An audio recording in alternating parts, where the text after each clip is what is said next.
This is Rick.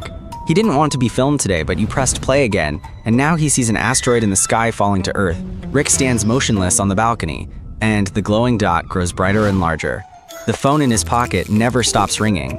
Calls, messages, videos. Down below, there's noise and shouting. Someone filming, someone running. The city is buzzing. Everyone senses that something is about to happen. The animals hide first. They sense danger better. On TV, they say they're going to shoot down the asteroid. Several missiles launch into the sky live, and 10 seconds later, a light flashes in the upper atmosphere. It looks like they've hit it. The asteroid breaks apart, fragments flying off. People rejoice, but too early. The asteroid has broken up, but its largest piece, the size of a bus, is flying straight toward the city. It seems small compared to the city, but at a speed of 20 kilometers per second, this iron thing turns into a nuclear bomb. It will no longer burn in the atmosphere. Rick froze by the window when a white light flashed in the distance, searing Rick's face even from 10 kilometers away. Sound was slower than light, and the blast wave would reach him in 30 seconds. Rick ran to the bathroom, dropped to the floor, and covered his head. The impact shattered the windows, plaster rained down from the ceiling, and the walls shook. Rick nearly went deaf and realized the city was destroyed. The force of such an impact was about 2 megatons. That's 100 times more powerful than the atomic bomb in Hiroshima.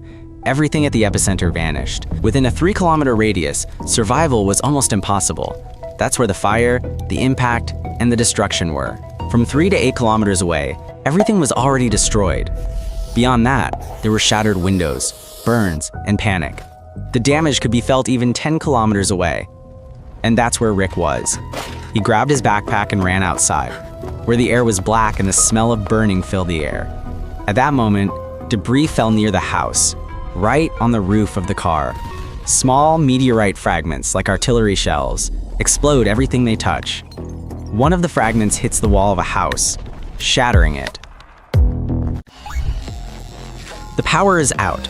The elevators aren't working, and the traffic lights aren't working. Communication is lost, and the city is paralyzed. Rick reaches his car and tries to drive, but the streets are broken and littered with burning cars.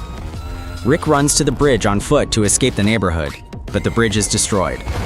Cars and people are in the river, and the neighborhood is blocked off. He walks through chaos.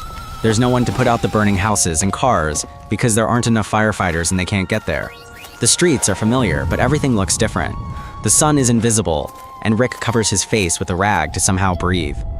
It's shocking, but if the asteroid had been only 10 times larger, Rick and the entire city would no longer exist because the impact energy would have increased approximately 1,000-fold, and everything for hundreds of kilometers would have burned.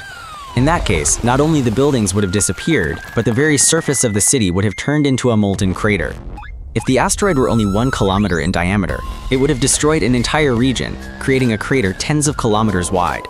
Everything within hundreds of kilometers would have been destroyed, and dust and soot would have risen into the atmosphere, blocking out the sun and causing an asteroid winter across the entire planet. Fortunately, this happens very rarely. Rick, having inhaled soot and dying of thirst, is parched.